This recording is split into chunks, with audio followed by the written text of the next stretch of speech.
in the studio already is our guest, one of the regular voices on this platform, talking about now I say pa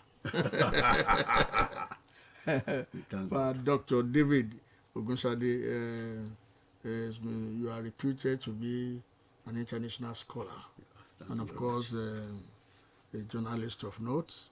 We admire your candid opinion on this platform always. So you're welcome, sir. Good morning, Tunde. Good morning to you and the audience at home. Yes, how are you enjoying today? Well, we thank God for being alive and healthy, and also to witness another independent anniversary. I think I also want to wish all our people happy independence celebration wherever they find themselves, and I want everybody to be hopeful that Nigeria is going to be better. Nigeria is going to be better. We should be hopeful. Yes. Yes, that's good. You, in 1960, you knew everything. Yes. How, I'm considering your age, I know you have to know everything about Nigeria. Yes. How was can you recall the struggle for Nigeria's independence? Well, I think as a student of history, I think our heroes, departed heroes, if I mention, the foremost among them was Chief Obafemi Awolowo. We have Dr. Nnamdi Azikiwe, Amadu Bello Balewa, Aminu Kano, Wasir Ibrahim, Joseph Taka, Adesanya, Adebanjo, who's still alive, Thomas Benson, and several others. And played a prominent role. S.L. Akintola. Yes, S.L. Akintola. Sorry, yes. And even our own Balogun, Kola Balogun, of Otan Egbaju, yeah. They're reputed for being the first Federal Minister of Information. Yeah. I know Baba very well. Yeah. And Ayo Fashomi, that time, though he was a young man among them, as a pharmacist, and Foka and Radical, he was our hero, our school pupils in those days. That was Chief Ayo Fashomi. Senator, later became okay. senator. When we finally gained independence, what were those things that you could recall made? Well, at independence, I think we started very, very well. Okay. I must say, we started very, very well. Okay. Because we had this parliamentary constitution. Okay. Which was cheaper to run, or like this bogus presidential system that we are running now, which is alien to our history. We had that time 3 regions. Okay. Western Nigeria, Eastern Nigeria, and Northern Nigeria. Charity begins at home. Let me begin with Western Nigeria, where we had the action group government headed by Chief Awolowo. And his popular program was free education at all levels at that time. And they introduced this free primary education in 1955. And everybody of a school, every child of school age had to go to school free of charge. And a lot of us, parents took advantage and sent their children to school at that time, free of charge. A lot of them now become professors and even governance, and so on and so forth. All over internationally.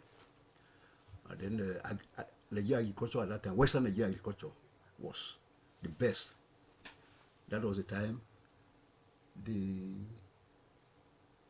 now nearly moribund farm settlements was established.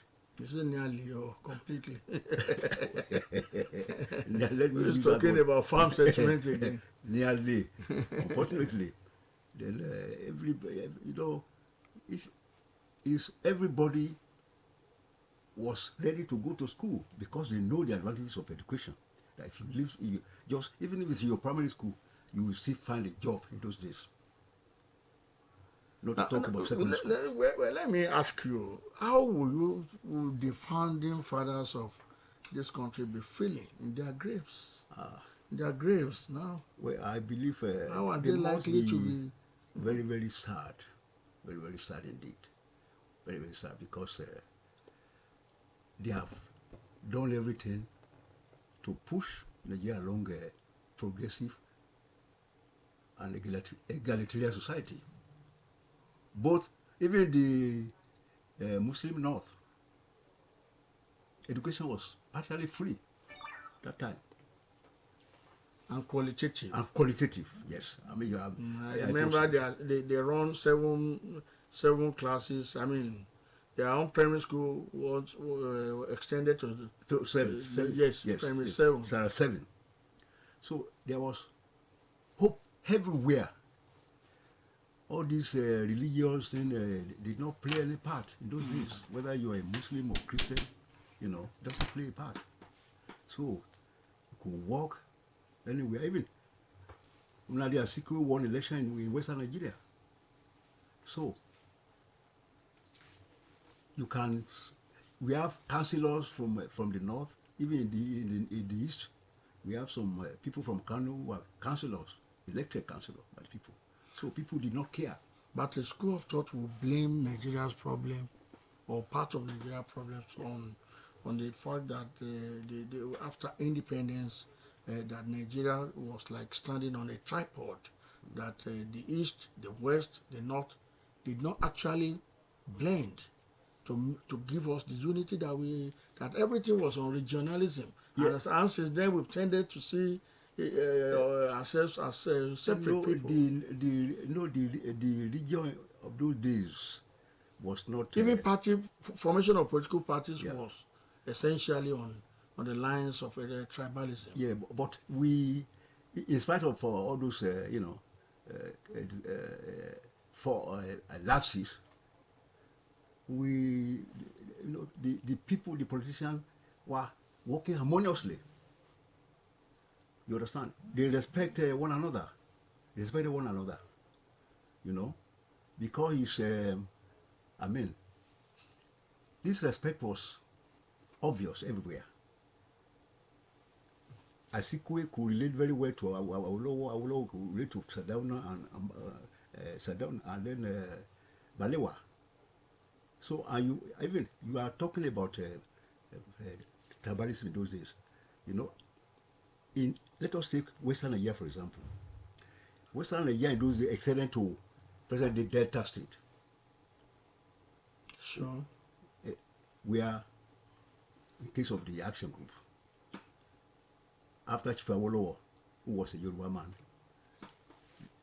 another prominent person was Anthony Enahu from Edo State. He was a national man from Midwest. I remember Pa Alfred Rewane. Osadibe was Pa Alfred Rewane. Rewane also. Rewane. From the Midwest. The later Rewane. Carved out from West. Rewane was a Shekiri man. Yeah, I know. Yeah, all of them. They worked together like brothers and sisters. So it was not so well pronounced, and it was just regionalism did not mean separation in those days. On the 7th of October 1960, the then Prime Minister Balewa was at the UN when Nigeria was admitted to the United Nations. And he said Nigeria, among the, I can't quote him completely, but part of, he laid what we call 5 strategic points for Nigeria. That Nigeria will had the manifest destiny to lead Africa. Yes. That we will be a big brother to other African nations. Yes, exactly. That we won't be a bully. Yes. That we will cooperate. We will join any international organization that is legal, and that we will respect international rules and, of course, conventions. Yes. Now, today, are the mission and vision met? To be a leader, or claiming that we have a manifest destiny to lead Africa? Are we leading Africa today, or we are taking the back seat? I think we are a disgrace to Africa and the continent. Let's say we are a disappointment. I disgrace also, because I think you can still recollect what President Mandela said when he came to Abuja. That was some years back. That Africa will only be free when Nigeria is free. Africa will only be progressive, developed when Nigeria is developed. So, things went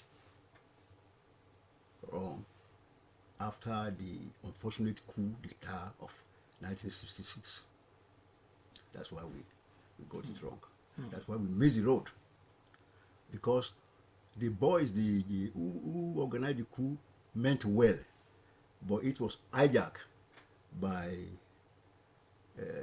Igbo tribalists, headed by Ironsi. I'm very sorry to use this, word. That was fact. Where you are starting to hear that Igbo domination of Nigeria is a question of time. That's what we were hearing in those days. So that Igbo has been ordained to rule Africa. Even it was being, you can read that in the West African Pilot in those days. West African Pilot. West African Pilot was a paper owned by Zik. By Zik, yes. Okay. Yeah. So, though it was not the idea of a Zik, I know. It was not his idea, because we don't have to distort history. Zik was a foremost Pan-Africanist. When he graduated from American University, he instead of coming to he went to Accra, Ghana. That's why he established the newspaper that time.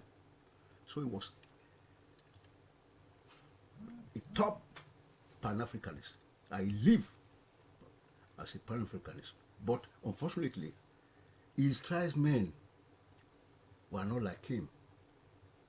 They developed this Igbo nationalism, Igbo first, Igbo above all. So I think that was the beginning of the Nigerian problem. And you can see that even today, the Yorubas, you can see that today you still find our brothers Igbo in our city, like in Osogbo here. They are buying land. It was the same the old day in Lagos. In Lagos. So unfortunately, when they tried to force this unity constitution on Nigeria, that was the beginning of our problem. And it was the beginning of our problem. Yes. We saw the beginning of our problem. People like you know the origin of our problem. Yes. When is our problem going to be over? Well, our problem is going to be over when we change our mentality. Because what I'm saying now is, our children, they are, the environment now is based on materialism, money, and you can see that they could do anything to get money quickly, rich quickly. So with all these things, I don't see any hope. No, you said earlier that we should keep hope alive. Yes. You spoke about money. Yes. There are two other brothers or twin sisters of money. Corruption. No, when you say money, you talk about wine and women. Yes. The three Fagunwa's 3W. Yes, exactly. And that's what is affecting our youth today. Exactly. If you get to Nigerian airport today, Yes. you see Nigerian youths, able-bodied men, leaving this country in droves. Yes. Exactly. After 7 months or 8 months of ASU strike. Yes. Mm. Yes. I mean, you cannot. You know, there is. It was an English writer who wrote that if a young man cannot find a fortune in his own country, he must seek for it abroad, and that's what they are doing. I don't blame them, because there is. I mean, you cannot continue to live in a country where they have no program, no plan for the youth. Nothing secure, no security. Even since the last 7 months now, all our universities are shut. It's getting over 8 months now. 8 months, yeah. So, what? I mean, if I were in their position, I would also go. I will leave. Even nothing attracts a decent human being to live in this country. You know, but you spent few years in Germany. Yes. Is it few years or many years? Many years. Not few years. Many years. More than 20? Yes. 30? No, not up to 30. Not up to 30 years. I arrived in Germany 1972. 72. Okay. Exactly 72. And I lived there 1991. What do they do abroad that make a country great? That we can do here I'm happy to that make you're our talking country great. about Germany. You know, during the Second World War, because my in-law told me that during the war, they were eating grass. There was no food. Everything was hopeless. He told me that, but German being highly disciplined people and hardworking, now is one of the richest countries in the whole world now. With, you can say it's an affluent society where they could afford even to give scholarships to foreigners. You don't pay school fees in Germany. You only pay for your accommodation, food, and books. Every other thing is free. Tuition is free to everybody. So, and if we are able to achieve the present status, then how do they do it? That's the question I put to you. Yeah. Now, first and foremost, corruption has been reduced to very minimum level in Germany, because the system, now like if you have through the bank in Germany, for example, if you they know you are working on a salary of so, and your bank manager suddenly finds a social amount which exceeded your income on your bank account, they will inform the security and they will query. Let me give you an example. I had a friend, a Nigerian friend. His name is Ugo Esekwe from Abia State. He was an engineering student. So he bought suddenly he bought a Volvo car, which he bought for about 35,000 Dutch mark in those days, a lot of money. So he was coming from school one day. So he lived the suburb of Cologne in Germany. So he was driving home. So before he reached his home, then there was a police post there. They asked him, come, please follow us to our office. So they got there and said, looking at your record, you are a student here. How do you manage to get this vehicle? That means you have been working without disclosing. You have not been paying tax. How come? So they impounded the vehicle, and then they say he should come and justify how he got the money from. Either it's from drug or from this. So then he had a sister at the Nigerian embassy in Bonn. So that sister went and swear an affidavit that she bought the car for him, and that was why he escaped that problem. So immediately he went and sold the car. I just say this for example. That is the system there. You cannot just suddenly get rich, become a millionaire without disclosing the sources. It's either you are a drug trafficker or you are doing some business which you have not disclosed. So that is their system there. You cannot just suddenly become a millionaire without establishing the sources. It's not possible. And then the mentality of an every Jama is to live simple life, live another very good have a good accommodation, have a car, and then train your children. And the German children, they limited their, they have a family control system where they don't have more than two children, only 2 children. So then there is no need for you to be corrupt. There is corruption because your health system, insurance is there, education is free. So then why do you have to steal money?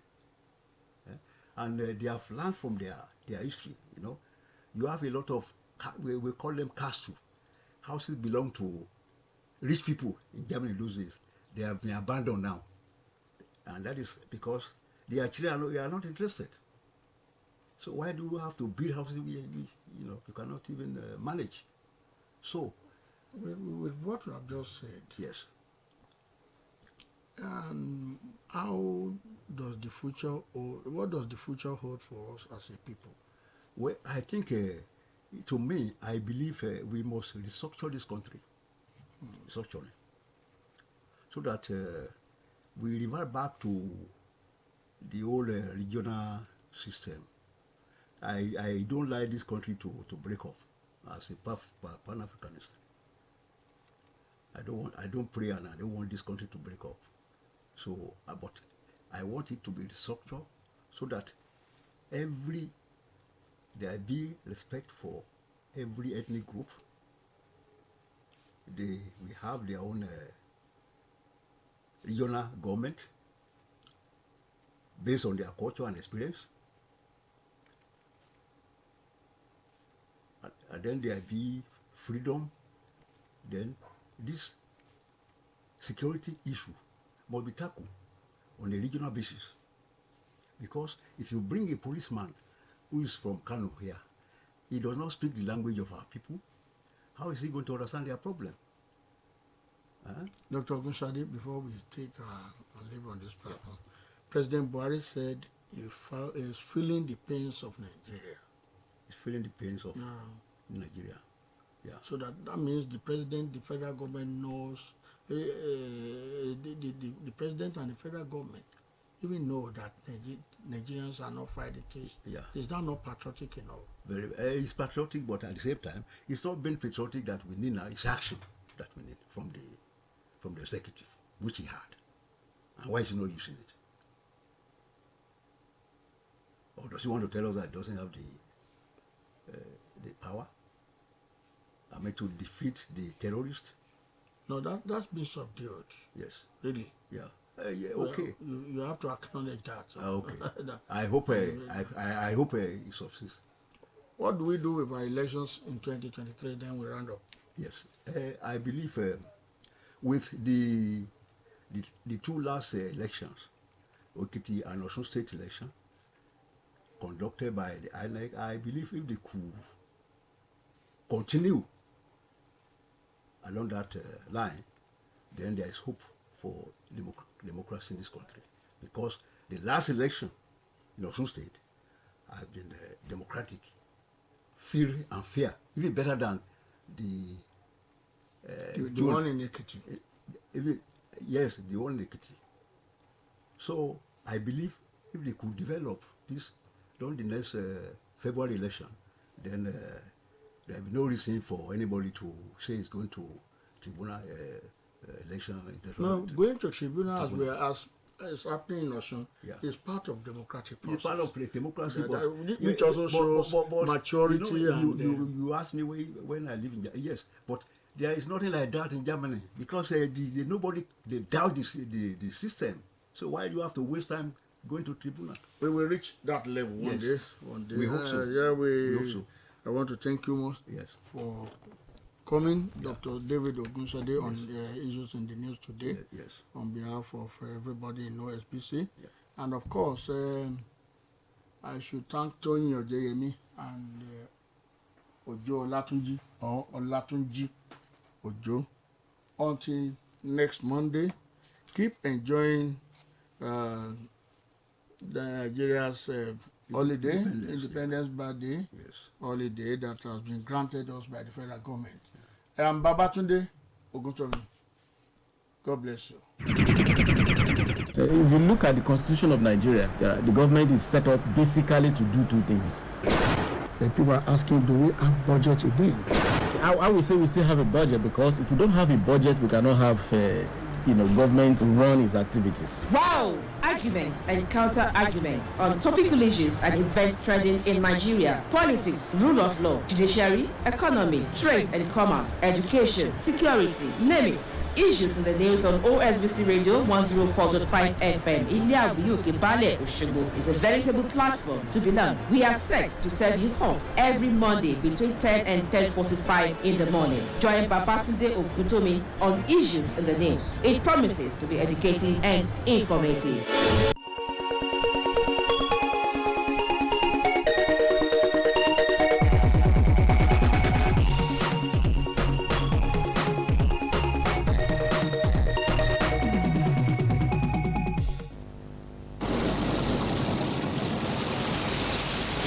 You're listening to 104.5 megahertz. Just like water, we are your indispensable companion.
Let it spring forth, entertainment at its best, you.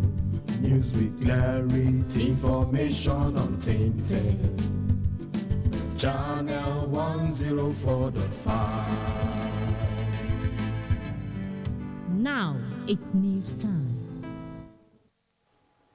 Good morning, the FM News.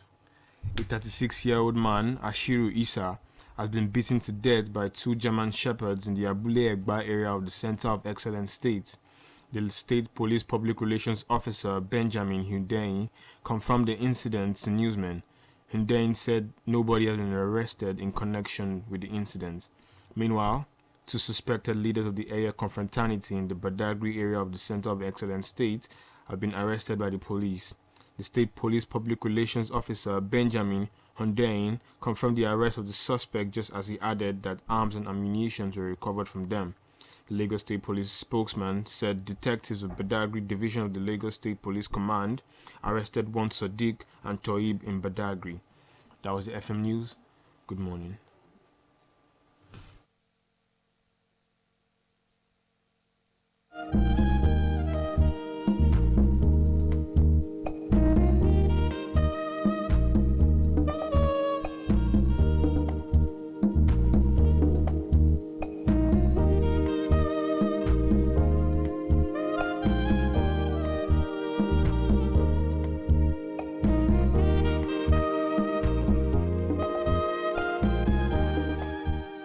Good morning and welcome to Commercial Bell Talking here. Kaboseka Ikolo Wajawa. Ashale Ahoino, Ìjọ Grace Well Chapel International tó kalẹ̀ sórí òkè ahọ́n iná nílùú Ìré Ẹ̀rípa tó ti tẹ́ pẹpẹ àkọ́tún àṣálẹ́ ahọ́n iná tí àkòrí rẹ̀ jẹ́ nígbà wo Wednesday ọjọ́ 5 oṣù kẹwàá ọdún yìí ni yóò wáyé ní aago 9 alẹ́ sí aago 5 ìdájí. Ẹ máa bọ̀ síbi tí ogun ayé yín yóò ti ṣẹ́ tí ìdè ayé yín tí yóò ti já tí ẹ ó sì lẹ́nu ọpẹ́ tirẹ̀ náà kò ní ṣòro sí lọ́dọ̀ Jésù. Díẹ̀ lára àwọn ẹni àmì òróró Ọlọ́run tí ẹ ó máa bá pàdé ni Pásítọ̀ Alákà, Evangelist Adéwálé Ọládìméjì, Pásítọ̀ Túndé Kàjọgbọ́lá àti àwọn olórin ẹ̀mí ọlọ́kan òjọ̀kan. Ọ̀fẹ́ nígbàlà a ó máa retí yín o. Jésù lolúwa. Olùkéde Pásítọ̀ Túndé Kàjọgbọ́lá.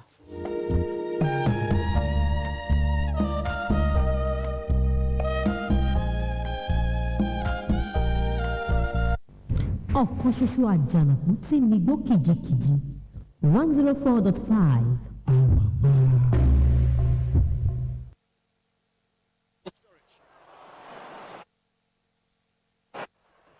Milner, can he tee up someone in red? And it goes towards Lovren! Oh, he's done it!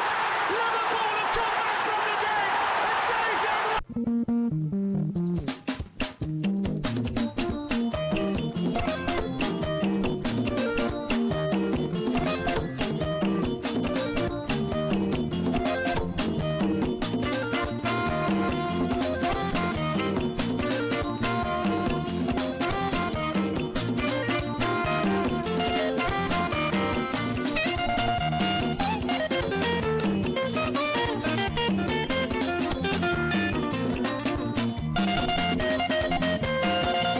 Eba àjẹbí ká máa kíra pé a kú ojúmọ́ ní níbi tí àbáwàtà bá ti ń gbà wá láàárọ̀ tòní òní ọjọ́ Monday. Eba déédéé wa bákan náà a máa lájẹ lọ́wọ́ àní bá wọn ní lọ́rùn gbogbo ń tá a bá dáwọ́lé báyìí ó jẹ́ pé kíni lágbára Ọlọ́run bàmí àláwòrán bí a máa yọ sí rere torí pé kíni rere báyìí là á máa fojú wa rí là á máa fọwọ́ wa bà là á máa ní lọ́wọ́ ó yá wúlọ kó o kówó bọ̀ ó di woro sí woro ẹ ti mọ̀ pé ọ̀pá nǹkan mi ló máa ń di star ẹni tí kì í bá rìn káwọn ní kì í rà ká ó tí ì máa gbọ́ àbíṣówó ẹ̀ kí n fakọ sí ẹ jẹ́ máa gbọ́n lẹ̀ fúnra wa lóní pépèpé ẹ̀yin tiwa lápá àti bẹ̀yìn lọ́rùn kẹ́ ẹ máa fi tí mo lóní kọ̀ǹgbẹ ẹ bá ti wá ń gbọ́ búbíá ọ̀ọ́bà lè ẹ̀yin ọlọ́kadà oníkórópó ní márúwá àtọ̀yìn ti ilé epo lọ́rùn ẹ mọ́ fáyìn sí wa lọ́rùn torí pé kíni gbogbo ohun tẹ́ ẹ fẹ́ gbọ́ lójú kan ló wà àti kò wá fún yín a máa gbọ́n lókù torí pé ẹ̀wẹ̀ ọwọ́ tayọ̀ bákan náà làápá ti ìbàdàn lórí pápá nínú kọ́ni àgbà OSBC èyí tá a fi kalẹ̀ sí òkè balẹ̀ ní àyín lóṣogbo wa ń bí àti ń kàálẹ̀ fún yín torí pé kíni ọwọ́ táwa iṣẹ́ làápá ti ìbàdàn láàárọ̀ òní ẹ ṣáà wọn kan fìdílé tàbí kẹṣe kíni ó jẹ́ gbé ẹ̀wẹ̀ kẹfì ilé nǹkan tó lé bí kíni ọwọ́ táwa iṣẹ́ àmọ́ kàálẹ̀ fúnra wa ni lóní pépèpé olóòtú ètò yìí Muyideen Adeleke bàmí ńlá nìyẹn ọ̀gá gan ọmọọṣẹ́ blending èmi wà ní tiyín tòótọ́ àmì lọ́rẹ́ Faisal Sport tó jẹ́ pé ẹ̀wẹ̀ jí másùn lèmi àti yín fàwọ́dá torí pé kíni ọwọ́ táwa iṣẹ́ láàárọ̀ òní Ayọ̀mídé ti wà ń bí àjọ máa gbọ́nlẹ̀ fúnra wa ni lóní pépèpé ẹ̀yin tiwa ẹ máa fi tí mo lóní kọ̀ǹgbẹ́ anyway torí pé kíni láti Nàìjíríà yẹn káàkiri bákan náà Áfíríkà ń bí àti ilẹ̀ Yúróòpù lọ́hùn bó ṣe wà ńlẹ̀ sí tó jẹ́ pé kíni déédéé àwọn ọkọ̀ lọ́hùn bó ṣe bára wọn fà á bó ṣe bára wọn wọ bó ṣe bára wọn mú nǹkan lẹ̀ a máa gbọ́n lẹ̀ fúnra wa àwọn kan tẹ́ pé kíni àárọ̀ òní àwọn kan wọ́n láwọn ò ní gbọ́ program wa àníyàn kí ló kọrú àwa ẹ̀ kí ló wá bá dé gan-an ṣé ẹ̀ṣẹ̀ máa ń ṣẹlẹ̀ ni anyway láti bẹ̀yẹn lọ́hùn ó jẹ́ pé kíni kí n ti ẹ̀kọ́ mi torí pé kíni àjọ gap ó jẹ́ pé kíni ni wọ́n ti gbọ́n lẹ̀ pé ó jẹ́ pé ẹ̀wẹ̀ àápọ̀n tó máa wáyé bákan náà ìyẹn ní ọdún 2025 tó jẹ́ pé kíni àápọ̀n tó máa wáyé lẹ́yìn ó jẹ́ kẹ́yẹ̀ bákan náà àápọ̀n tó jẹ́ pé kíni ikọ̀ tó rèdè Guinea tó jẹ́ pé rẹ̀ èyí táwọn gbọ́ ni pé àwọn gan bákan náà ló máa host ẹ̀ àmọ́ tó jẹ́ pé kíni ọwọ́ dáwà ẹ̀ àjọ gap tó jẹ́ pé ẹ̀wẹ̀ wọn ní jẹ́ ń gbọ́ o torí pé kíni ikọ̀ tó rèdè Guinea ìgbà tí wọ́n ṣe àbẹ̀wò sí wọn kò jọ bẹ́ẹ̀ ni pé tó jẹ́ pé kíni AFCON ilé bóyá wọ́n lè rẹ́dí pé àwọn dẹ̀ fẹ́ ṣe kíni àwọn fẹ́ òtò dé pé kíni ọwọ́ dáwà ẹ̀ wọ́n wá ní jẹ́ ń gbọ́ àwọn tẹ́ pé ó jẹ́ pé ẹ̀wẹ̀ àwọn tó bá ti mọ̀ káwọn dẹ̀ fẹ́ òsì bákan náà ìyẹn AFCON tó jẹ́ pé kíni ó dẹ̀ ń bọ̀ lọ́hùn tó jẹ́ pé ẹ̀wẹ̀ àwọn jẹ́ àwọn tẹ́ pé kíni tó jẹ́ pé dẹ̀ fẹ́ òsì ẹ̀ làágbá àti ibà ibi kan dẹ̀ fìwé ṣọwọ́ sọ torí pé kíni làágbá àti bẹ̀yẹn lọ bákan náà àjọ gap wọ́n ní jẹ́ ń gbọ́ láìpẹ́ láì jìnnà àwọn tó bá dẹ̀ máa host ẹ̀ gẹ́gẹ́ bíi country wọn á dẹ̀ máa gbọ̀n lára àwọn tó bá yẹ pé tán bá dẹ̀ fìwé ṣọwọ́ sí wọn nípa àwọn dẹ̀ fẹ́ host AFCON ọdún 2025 tẹ́bí kí ó dẹ̀ ń bọ̀ lọ́nà tó jẹ́ pé ẹ̀wẹ̀ láti bẹ̀ lọ́rùn ẹ̀rọ kan bí kí ni FIFA World Cup ní under 17 lẹ́ẹ̀ka tóbìnrin tẹ́bí kí ni ẹ̀ka tóbìnrin lọ́rùn tó jẹ́ pé àwọn ọmọ wa ní nàìjíríà ń bí àwọn Flamingos tó jẹ́ bí kí ni orílẹ̀ Turkey lọ́rùn náà wà tó jẹ́ pé ẹ̀wẹ̀ tí wọ́n ti ń ṣe training tẹ́bí kí ni àwọn play friendly game àtàwọn àtikọ̀ tóbìnrin ní ẹ̀fíkọ̀ tí kásá ìtọ́bí kí ni gasari obìnrin wọn bá wọn play friendly game 3-1 tó jẹ́ pé ẹ̀wẹ̀ ikọ̀ tóbìnrin under 17 wọn Flamingos tí wọ́n dẹ̀ fi nà wọ́n wọ́n wá níjẹ̀ ń gbọ́ o ní olùkọ́ni wọn olówó kiri ó ní pèsè àwọn ọmọ ọ̀hún pé wọ́n ti ṣe kí ni àwọn wà nílẹ̀ pé wọ́n kọ̀ tẹ́ bí kí ni ó dẹ̀ máa wáyé bákan náà nínú oṣù yìí wọ́n nípa àwọn òní jẹ́ bá wọn kọ̀ tẹ́ bí kí ni àwọn ń lọ bẹ̀ láti lọ win ní ẹni ní pèsè under 17 wà o wọ́n ti wà kàǹgbé wọ́n wà kábébù láti lọ bá kí ni FIFA World Cup under 17 lẹ́ka tóbìnrin anyway torí bí kí ni làágbá àti bẹ̀yìn lọ́rùn ó jẹ́ wà ńlẹ̀ sí àti kàálẹ̀ fúnra wọn torí bí kí ni àwọn kò mọ̀ pé ètò ìdìbò tó jẹ́ pé nínú àjọ NFF lọ́rùn tó jẹ́ pé dímọ̀ tó lọ yìí ni wọ́n dì ń bẹ̀ Alhaji Ibrahim Gusa ó dẹ̀ rí wí torí bí kí ni ọwọ́ tayà bákan náà ààrẹ tuntun nẹ́nẹ́ ìyẹn fún àjọ NFF èyí ṣe òun torí bí kí ni Alhaji Ibrahim Gusa tó jẹ́ bí kí ni òun gan bákan náà ni wọ́n dẹ̀ dìbò yàn bẹ̀ ọjọ́ náà lọ́rùn torí bí kí ni ọwọ́ tàwa ìṣẹ̀ láti bẹ̀yẹn lọ́rùn pàápàá ó jẹ́ pé ẹ̀wẹ̀ àbátọ̀ bí kí ni lẹ́ẹ̀dí àwọn ilé wọ́n ṣe bára wọn fà bó ṣe wáyé bó ṣe ábùn bó ṣe ṣẹlẹ̀ báwọn kan ṣe jìyà bí wọ́n ṣe eré bọ́ọ̀lẹ̀ bí nǹkan ṣe ṣe wọ́n ó jẹ́ bí kí ni lẹ́yìn tí ẹ̀kọ́ mi torí bí kí ni EPL tó wáyé ikọ̀ ti Ghana ó na Tottenham sọ ní 3-1 Arsenal ṣe kinní yẹn fún wọn wọ́n ṣe kinní yẹn fún wọn àwọn oníbòjì ìbọn wọn dún ó draw ó jẹ́ bí kí ni Bournemouth àti Brentford wọ́n bára wọn múlẹ̀ ikọ̀ ti Chelsea almighty Chelsea jí bẹ́ẹ̀ ni ń fọwọ́ jurí lẹ́yà méjì ó wá di goalkeeper mọ́ wọn lọ́wọ́ torí pé kí ni lẹ́yà méjì di keeper ẹnìkan fọwọ́ kó bọ̀ láàrin ẹnìkan mú lẹ́yìn lé ẹ ti rántí àbí torí pé kí ni ikọ̀ ti Chelsea wọ́n na Crystal Palace ní 2-1 bákan náà ẹ̀wẹ̀ ikọ̀ ti Newcastle ó na kọ̀ ti Fulham ní 4-1 3-3 draw mẹ́ta ní Liverpool àti Brighton wọ́n bára wọn gbá wọ́n ní pé Liverpool ti ń sùn wọ́n ti ń dárìn anyway àti tó jẹ́ pé ẹ̀wẹ̀ Southampton wà nílẹ̀ Everton náà mọ́lé 2-1 tó jẹ́ pé kí ni ikọ̀ ti West Ham ó na ọkọ̀ ti Wolves ó na 2-0 ó dàgẹ̀wẹ̀ ikọ̀ ti Wolves olùkọ́ni wọn Bruno Lage tó jẹ́ pé kí ni lẹ́yìn géèmù wọ́n ní jẹ́ ń gbọ́ o ibi tẹ́ ẹ bá wa dé ó jẹ́ pé kí ni ẹ ṣètò pé làápá àti bẹ́ẹ̀ lọ́rùn wọ́n ti sáàkì olùkọ́ni wọn ó jẹ́ pé kí ni wọ́n ti wá làkalẹ̀ pé àwọn tó fẹ́ fúnṣẹ́ gẹ́gẹ́ bí olùkọ́ni tún nẹ́nẹ́ ìyẹn fúkọ̀ ti wò làápá àti ìbà orúkọ wọn ẹ fẹ́ gbọ́ àbí àádẹ́ máa kàálẹ̀ fún yín àṣẹdùrú 1 gbogbo ti wọ́ọ̀fù nìyẹn pàákọ́ náà tó bí kí ni nígbà tó wá di àná ó draw ó ní Cotilin àti Aston Villa wọ́n bára wọn gbá pàápàá àti bẹ́ẹ̀ lọ́rùn EPL níbo ló kù sí àná dẹ́bì tó wáyé lánàá ikọ̀ ti Man City wà nílé ẹ̀ ikọ̀ ti Man U wọ́n ti mọ̀ kán má lọ wọ́n ní ká bá wọn play walk over ó máa tó bí kí n làákọ́ àti bẹ́ẹ̀ lánàá ikọ̀ Man U wọ́n ṣí léwọ̀ wọ́n jẹ́ bí ìyà ńlá ìyà gbẹ̀ngbẹ̀ ìdẹ́ ńlá ìyà nǹkan jẹ wọ́n jubúlẹ̀ wọ́n rí wọn wọ́n ṣí léwọ̀ wọ́n ṣàkíníyàn fún wọn ẹ̀rí bro Alan ọmọ yẹn beast ni torí pé kí n senegal lánàá ó ní Alan ó tẹ̀gbà wọlé bákan náà ìyẹn fún command city ṣe pé kí n fi Foden òun náà score hat-trick lánàá fún command city tó ti pé kí ni Anthony €100 million àdóhùn àti Matia ọjà gò wọlé bàbá dáńkọ ara wa ti wọlé àwọn èèyàn Kante Ngolo Kante up Chelsea wọ́n nípa ẹtì ní kípa méjì ìkan lọ́wọ́ àárín ìkan lójú ilé yín anyway ṣe pé kí n làápá àti bẹ́ẹ̀ lọ́rùn àwọn tó kù ń bẹ̀ ayọ̀ ti wà ń bí gbàngbẹ́lẹ́ fáwọn èèyàn ti wà lápá àti bẹ́ẹ̀ lọ́rùn. ẹ jẹ́ ká kọ́kọ́ kí gbogbo ara lé pé àbárí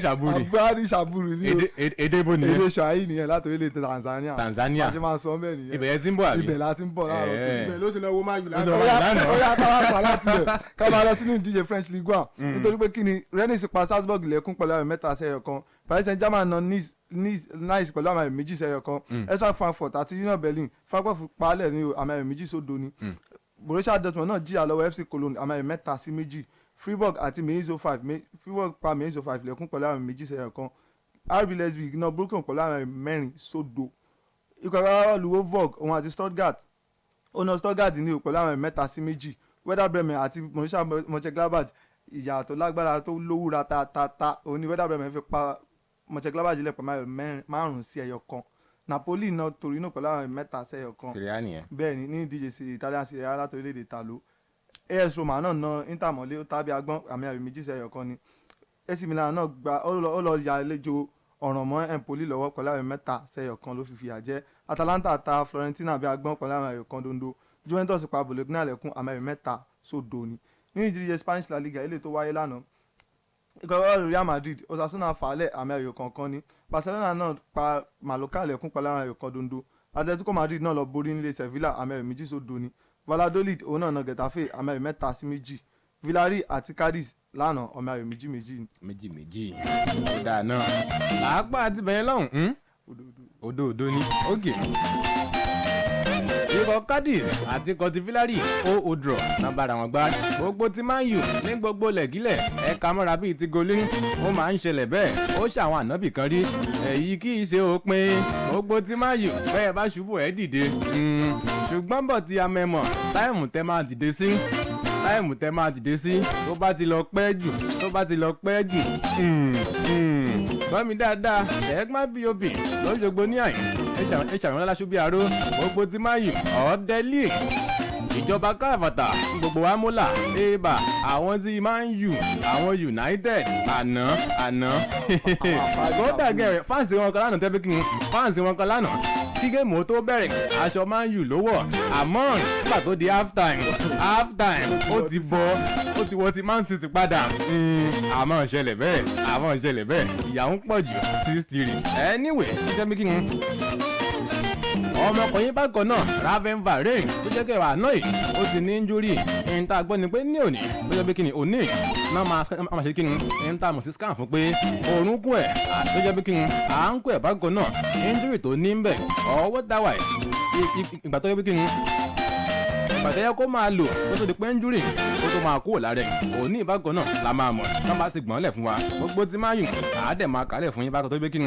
wọ́n ti ń fòyà pé Harry Maguire anyway làákọ́ àti bẹ̀rẹ̀ lọ́hùn torí pé kí ni gbogbo tí máa yùn àná bá ṣe ń nà yìí Maguire ń rẹ́rìn ó ń fi yín rẹ́rìn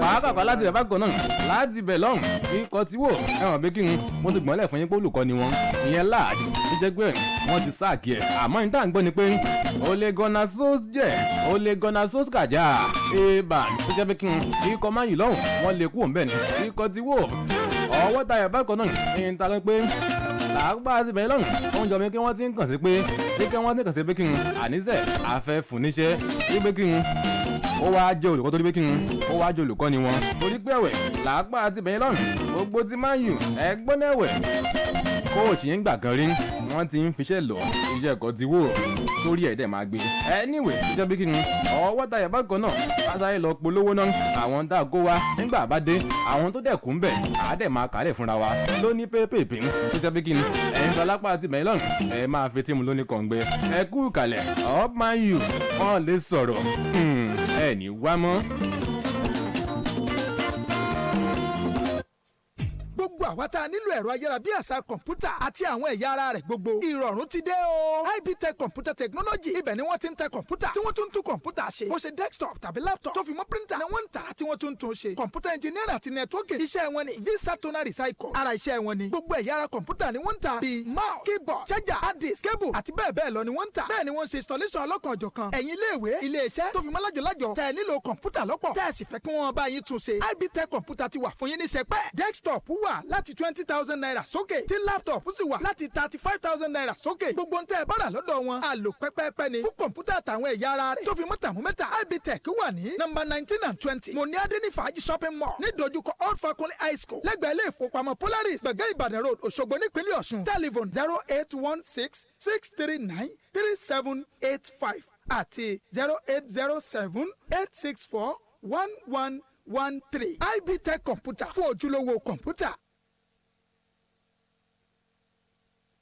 Ìgbà fẹ́ra fóònù Ataventures ti kẹ́ lọ fún tó lálò pé Ataventures ti kẹ́ lọ àbí fóònù accessories Ataventures ti kẹ́ lọ tó jẹ́ ojúlówó Ataventures ti kẹ́ lọ àbí ẹ fẹ́ ra kọ̀ǹpútà Ataventures ti kẹ́ lọ. Bẹ́ẹ̀ni ayé ti dáadé Atefons and gadgets ẹ̀ka iléeṣẹ́ Amsen Nigeria Limited iléeṣẹ́ tó rẹ́sẹ̀ wálẹ̀ àtàlágbàtà kan gbòógì nípínlẹ̀ Ọ̀ṣun fún àwọn iléeṣẹ́ tí ń ṣe fóònù tó fọkànbalẹ̀ bíi Oppo, Samsung, Infinix, Tecno, Vivo, Itel, iPhone, BK used phone ti wà ní àwọn èròjà ara fóònù bẹ́ẹ̀ ní ilé ìtajà Atel bẹ́ẹ̀ ni wọ́n sì ń ta kọ̀ǹpútà lóríṣiríṣi. Pábánbárì ibẹ̀ ni pé yàtọ̀ sí pé ẹ̀dínwó ti wà lórí fóònù tẹ́ bára lọ́dọ̀ wa promo ń lọ lọ́wọ́ rajà sanwó kó gbẹ̀bùn ẹ tún lè rajà lọ́dọ̀ wa káwá gbé fún yín níbi tí ẹ bá wà ìyẹn ni home delivery easy buy náà ò gbẹ̀yìn ń bẹ̀. Olú iléeṣẹ́ Ateventures wà ní Atel Plaza number 50 beside Nawarudin Central Mosque Station Road Òṣogbo. Bẹ́ẹ̀ ni wọ́n tún wà ní shop 8 and 9 Ọ̀sánmọ̀ Fákúnlé area Òṣogbo ìpínlẹ̀ Ọ̀ṣun àti Old Peace opposite Wema Bank Òṣogbo telephone 0803-377-3437 àti 0703-874-7496. Ateventures nìkẹ́lọ́.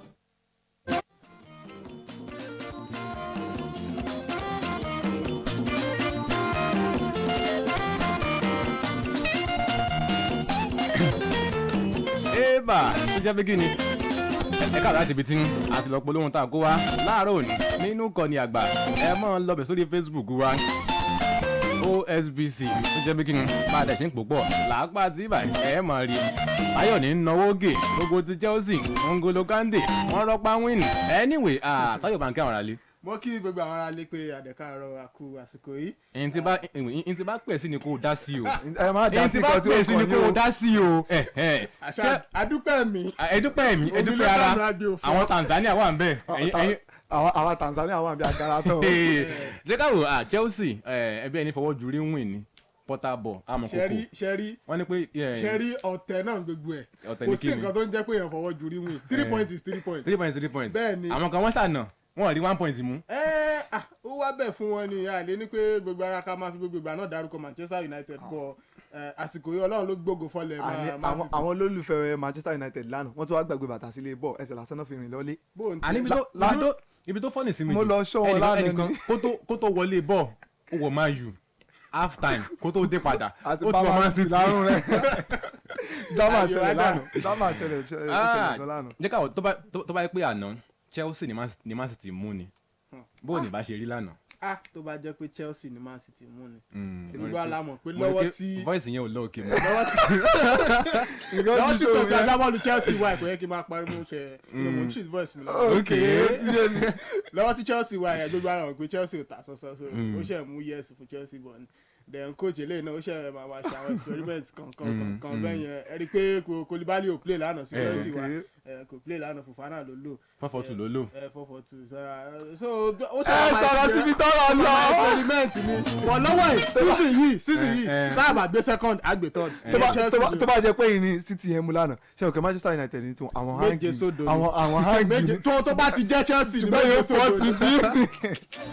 ọ̀rọ̀ pọ̀ náà ẹ wá jẹ́ káwọ́ ikọ̀ Man U kí ló ṣubú tẹ̀ wọ́n Varane ní injury ní half time Matia wà lórí bench Ronaldo wà ní bench coach wọn ní pé òun ò fẹ́ tàbùkù kàríà ẹ̀ lòun ṣe lò. irọ́ ni pé ó kàn defender rẹ̀ pé òun ò fẹ́ tàbùkù kìnnì tabaníkà sọ̀rọ̀ síbi tọ́rọ̀ wa èmi ò rí reason tí ò fi lè start Ronaldo lánàá torí gbogbo ala mọ̀ pé ṣáà pé doubt as at Saturday gan sef lọ́sìn sọ pé Rashford pé ó ṣe kò fit láti gbá bọ́ọ̀lù lánàá tó bá tẹ̀ máa lò kó gbé wọlé ní second half but ẹ wá o má ṣe àtò padà gbé wọlé má ṣe àdé ṣé Man City ló wá kó bá wọn níbà. ìyẹn ìkan nìyẹn Casemiro wà ní bench Man U need the blocking for lánàá wọn rí. ó lo Tomini o náà play. blocking kí ni Tomini play gbogbo ló lò sí tẹ́lẹ̀ blocking 8 ni Tomini play àti blocking missing gan. ẹ má yẹ ká fọ̀rọ̀ lẹ́sọ̀rọ̀ bá Tomini náà ọjọ́ tiẹ̀ náà dín gbogbo ọkọ̀ ẹgbẹ́ agbábọ́ọ̀lù Manchester United gbogbo wa la mọ̀ pé ẹni tí Man City bá gbámú lọ́wọ́ ẹ má jẹ́ ká parọ́ nǹkan tí kò tiẹ̀ wọ̀n ni pé Tomini and Fred tọ́ bá ṣàì ní géèmù kan following game ó lè má rí wọn. ó lè má rí wọn ṣoṣo. sójà ẹ̀ débẹ̀ ó lò wọ́n bẹ́ẹ̀. against Manchester City náà tẹ̀ tí wàá máa. kí lórúkọ 442 yìí Ragnick dé ó lò wọ́n bẹ́ẹ̀. èsì máa ń sábà yìí tẹ̀ hang látòrí báyìí Eric don hang. ó ti hang tipẹ́ ó hang finally. ó hang láti bẹ̀rẹ̀ season Man City tún gbàmú ó tún hang. ó tún hang ẹ̀. anyway tó jẹ́ pé kí n làápá àti bẹ̀rẹ̀ lọ́hùn. àná yìí ikọ̀ Madrid wà wà nágbá Barca ti wà lókè báyìí pẹ̀lú goal difference. Barca sì wà lókè téńté fún ìgbà díẹ̀ náà ni torí a mọ̀ pé láàrin ikọ̀ ẹgbẹ́ agbábọ́ọ̀lù Barca àti Madrid nífi ẹ̀yẹ wà ní sáà táwa ṣùgbọ́n gbogbo ẹ̀ tí ń fojú hàn pé Lewandowski ló ní golden boot ti Serie A ti La Liga ní season yìí but ó sì súnmọ́ díẹ̀ torí point goal difference lásán náà fi ń lead àwọn ọmọ ó lè di next match kọ́sọ́ hat-trick. ó lè di next match bọ́ kò sí tí ò lè ṣẹlẹ̀ ní La Liga ní season yìí. ó dà náà 081 87 77 5777 081 87 77 5777.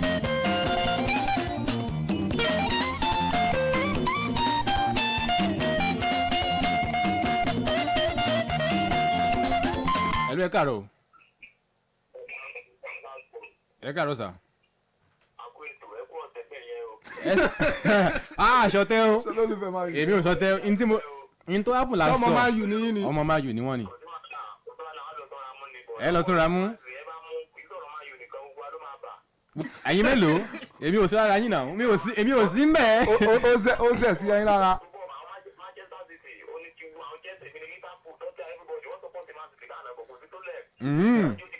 ẹ bá wọ̀ rí Arsenal ọba yín gbẹ̀san. ẹni tó dáná náà lára yé máa tẹ̀lé. ẹ̀gbọ́n yìí ti bínú tán wọ́n ti bínú tán wọ́n yarí gidi gan ni. ẹlú ẹ káàárọ̀ o.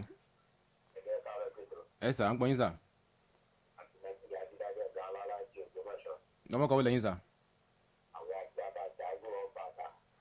ọ̀bàkà ó pọ̀ ó pọ̀.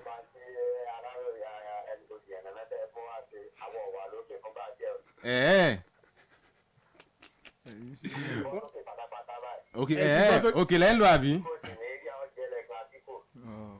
ẹ Clasico ṣé torí pé ẹna friendly ẹ Clasico kan ní pre-season. ok ó dà náà kò ní bàjẹ́. kí ló sọ. àwọn Chelsea ló mú ọ̀rọ̀ Man City dàbí breakfast ni gbogbo wa ni.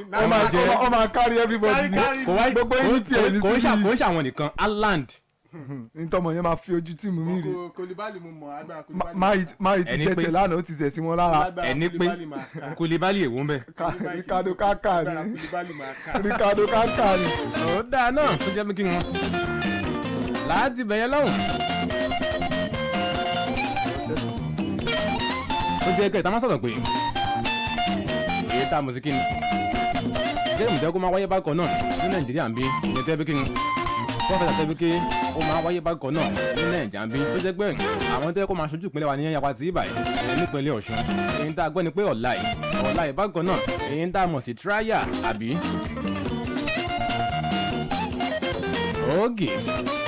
òkè lẹ́kùn ti ibi tá a wà nípa ní apá àti ìbàyẹ̀ ìyẹn tẹ́ bí kí ni àwọn tẹ̀tẹ̀ bí kí ni ọwọ́ tayà bákan náà ní South West ń bí tíráyà wọn bẹ̀ ọwọ́ tayà bákan náà lẹ́kàn wá dẹ̀ máa ṣe nípínlẹ̀ Ọ̀ṣun níbàyẹn ìyẹn nílùú Ìwé tó jẹ́ bí kí ni ẹ̀ka tó wà ń bẹ̀ ẹ̀ka ti football wà ń bẹ̀ beach volleyball handball hockey wà bákan náà basketball ó jẹ́ gbé ẹ̀wẹ̀ lápá àti bẹ̀yẹn lọ́hùn èyí ń tá a gbọ́ ni pé ọ̀la ẹ̀ bákan ó jẹ́ bí kí ni wọ́n dẹ̀ máa ṣe àmọ́ nígbà ó bá di ọ̀la àmọ́ farabalẹ̀ kálẹ̀ fúnra wa lápá àti bẹ̀yẹn lọ́hùn. Hello, ẹ káàárọ̀. Ẹ káàárọ̀ sà. ọmọ kò tí Arsenal. ẹ̀yin lẹ wà lókè.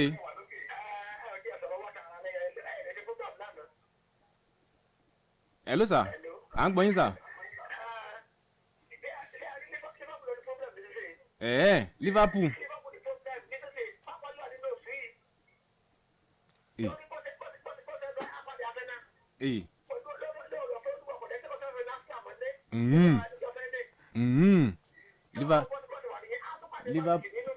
Liverpool làwọn bá wá ti wọn.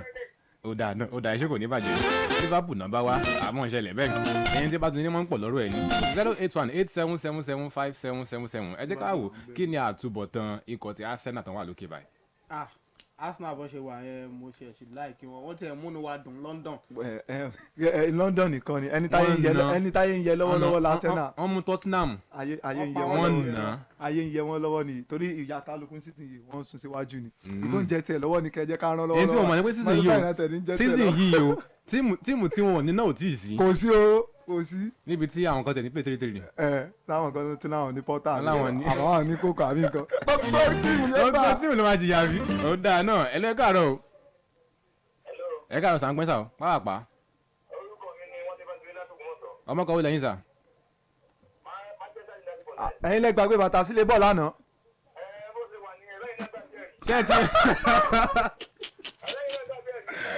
bóyá ìrántí mu yìí ẹ kú àná à ń gbọ́ yín sà àti ìmọ̀tẹ́ bá sọ lókù. ó yẹ ẹ fún wa ká gbàjẹ́ ṣé kìí ṣe poison.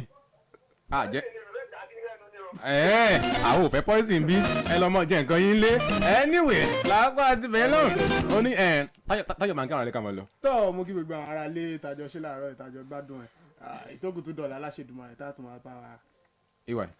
mo tún kí yín lẹ́ẹ̀kan sí wípé Abari Shaburi ìyẹn láti orílẹ̀-èdè Tanzania ìyẹn fáwọn ọmọ ikọ̀ ẹgbẹ́ bọ́ọ̀lù Manchester United yìí tí wọ́n lulẹ̀ lánàá so èyí láti fi kí yín pé ẹ kú ìrọ̀jú o gbogbo ẹni tó bá gbàgbé bàtà kó ètè lọ bẹ̀ láàárọ̀ kó ètè lọ kó bàtà rẹ̀ mú ìdí ọdẹ lì bàtà yín wọ́n ti bá yín rí o wọ́n ti bá yín wá rí ètè lọ kó bàtà yín o àtọ́kọ́ bá ń tàbí láti Ìbàdàn mú kí òun náà pé kóun náà máa ṣe kí ni kó ṣe máa gẹ̀ sára lọ́wọ́lọ́wọ́ báyìí wọ́n wà lókè lọ́wọ́ kò sí wàhálà. ọwọ́ tayà bákan náà làágbà àti ìbàdàn Ádámù Ọlámídé àjọ wà ń bí ni láàárọ̀ òní tó jẹ́ pé kí ni àjọ pòólẹ̀ ni kò ní bàjẹ́ tàmílò rẹ̀ láti sọ pé fún wa pé báyìí for now ó dàbọ̀ ẹ jẹ́ ká máa ṣe jẹ́jẹ́ o up man you ẹ̀ ní wá mọ́.